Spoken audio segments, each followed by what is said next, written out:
Welcome to the Celebration of You. I'm your host, Holly Dowling. I'm thrilled to share with you incredible people from all over the world who are living and leading extraordinary lives. From overcoming immense adversity to discovering the secret sauce to leading with courage and grace. Their stories are going to bring you hope and inspiration. Now, let the stories begin. Hi, everybody, and welcome to the Celebration of You. And always starting off with a gratitude. Thank you to all of you that continue to listen to this show. As it was, as you know, a nudge from above. Thank you to all of you that continue to reach out to our website. The website, hollydowling.com, we're updating the platform because we're getting so much traffic from all over the world. And I just thank you for each and every one of you out there. Because I get to be a messenger and get to celebrate amazing people like today's guest, who I'm excited. We were just catching up before I click the button, and it's like it doesn't feel like it was almost 2 years ago we met. But here we go, 2 years after meeting, a dream in the making. May I introduce you to Tonya Thomas. Hi, Tonya. Hi. How are you? Good. How are you? I'm good. Well, you're better because it's not raining anymore where you're sitting. Right, exactly. Yes. Need some sunshine too. Well, and as you recall, we met in Arizona, and it is very sunshiny here most of the time. Yes, I do remember at that time it was nice and sunny there and warm. It was actually really warm that day. That's right. We were eating lunch outside, and it was almost too warm to eat. But aside from that, you know, and Tonya, this is what I love about this show and why I talk and really, I'm going to say the word preach about serendipity. You never know who you're going to meet. So always be open to who the divine will put in your life. And Tonya and I met, like we were saying, almost 2 years ago at an event. And it was like we just connected, we clicked, we stayed in touch. And here's the crazy thing I have to tell everybody before we talk about your brilliance and what you do. We literally stayed in touch, and I told you all about this show, and I said, I'd love to have you as a guest. And then we just never reconnected. And out of the blue, you reached out, a couple months ago, would you say? Right. Mm-hmm. Yeah. And said, I don't know if you remember me, this is where we met. And I'd love to be on your show if that's still. And I was like, are you kidding me? Do you remember my reply? Of course I remember you. And yes. Right. And it was like, it wasn't almost 2 years ago. But the craziest thing I want everybody to know, 2 hours ago, before this moment of doing this interview with Tonya, I literally was going through a little pile I was cleaning out in my desk, and the first business card that showed up was yours, Tonya. And that just freaked me out today. Wow. Mm-hmm. And I remember the name of your business. So let's talk about you. Let's talk about what you do, because I think you were kind of at the forefront of what is now a household common vernacular, which is VAs. Everybody knows about having a virtual assistant. And yet you started this business, and I love the name of your business, Team Delegate, which I love, by the way. And you started that back in 2001. So this was before this was something we even really know about today, right? Right. And so when I started that, at that time, you're right. Not many people knew what it was. I did have to spend a lot of time educating. So it was definitely at the forefront of the industry.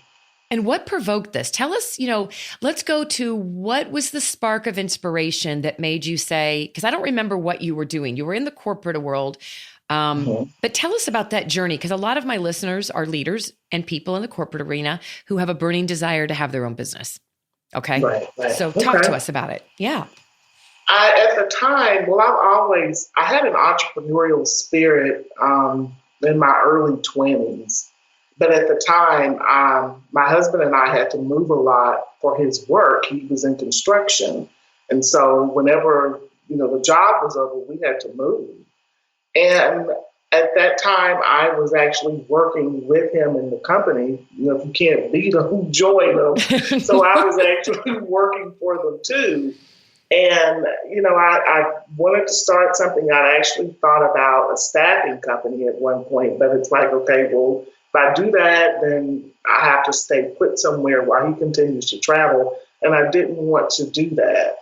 So I just kind of put it on the back burner. And then in my late 20s, when I had my first son, while on maternity leave, I happened to be surfing on the internet while I had some spare time while he was asleep, one of the rare times that he was asleep. And I came across a training program for virtual assistants. I'd never heard of it.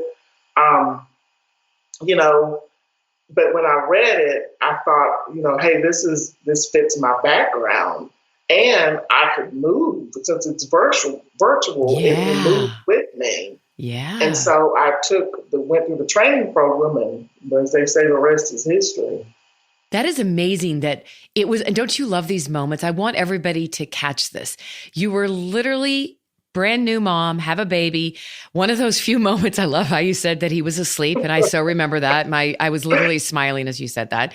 And yet, as many, and I'm going to speak to women that are listening because I've been there myself, Tonya, but for the women out there that we try to do what we believe is the right thing to do, to stay home when the babies are born. And, a lot of times deep down inside, we struggle with, feeling guilty and feeling like, God, I want to go back to work or I want to do something intellectually stimulating. And yet you want to be home for your child. So I just want to say that because I think it's something a lot of women especially struggle with. And I know I dealt with it. And it was in a moment like what you just said when I created a business out of nothing because I just could not keep doing so many loads of laundry.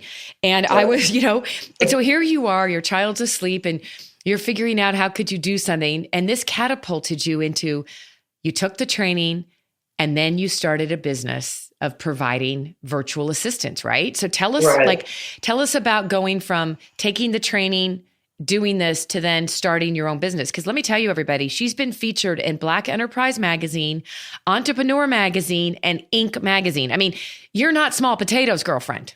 So. Thanks. Yeah, it was a journey. So I will say that because once I started it, we had just moved once again. We were in Birmingham, Alabama at the time. And I was trying to market the business. Again, it's very new, and I'm marketing it offline. I'm networking, I'm doing different things like that. And it really didn't take off like I thought that it would. So I actually had to go back to work, which was devastating for me. But I didn't stop. And it was difficult because in all transparency, my husband was gung-ho about it initially as well. And then when it didn't take off as quickly, he kind of lost faith in it. And so that was difficult for me because, you need to have that person in your corner. You need somebody there, encouraging you and all of that. So even though I had to go back to work and that happened, but that I still did it because it's like, I'm not going to stop this. And so I went back into the workforce, again in another admin position in the banking industry. And I did that for 3 years. And then the company got bought out. And so at that time, I'm thinking, okay, is this, God's opening doors for me to be able to do this again? And so once I was laid off and I had that time now to focus on it full time, that's exactly what I did. And from there, it did take off and, it's done well ever since. But that was a setback there. But I could have obviously thrown in the towel and just not continued. But I did obviously persevere and continue on. And I'm glad that I did. Well, yes. And, I think that's another really good moment that I don't want anybody to miss. It would have been so easy for you to throw the towel in and just say, oh, well, this dream is no longer, especially when the people we're closest to we need them in our corner, like you said. So you had basically everything against you and you didn't give up. You never stopped believing. It's like that. I always say those butterflies on our shoulders, Tonya, where you just have a burning passion and you're supposed to be doing this. You can't explain it, but so you didn't give up. You're now at the forefront in this industry of really now having a thriving company providing VAs for people all over. So for somebody that's never entertained a virtual assistant, give us a quick overview of what that means and what can that do for their business. Tell us the benefits of that. The benefits of it are the fact that you gain more time. And speaking to entrepreneurs and business owners, sometimes they just don't realize that And they probably heard it before, but that time is money. Mm-hmm. And a lot of them want to kind of have their hands in everything and things that they shouldn't have their hands in because their energy and their focus should be in other areas of the business is really going to drive revenue and not doing the administrative things in their business. So that's the biggest benefit. If you can delegate and let go of those things, and then you have that extra time, you will see a huge growth and difference in your bottom line and in your business. Yeah. And I can be a testimony to that because being that I have a global platform speaking and working with leaders around the world predominantly, I will say, and even in the women's work I do, that my team is entirely virtual. There isn't I now finally have a dream personal and executive assistant, and she's local, and I needed local just because of the magnitude of what I needed. I shoot a lot of videos. I needed somebody that could come turn my office in a heartbeat. I do a lot of, global speaking events for my office. So I need somebody that can turn an office into a studio.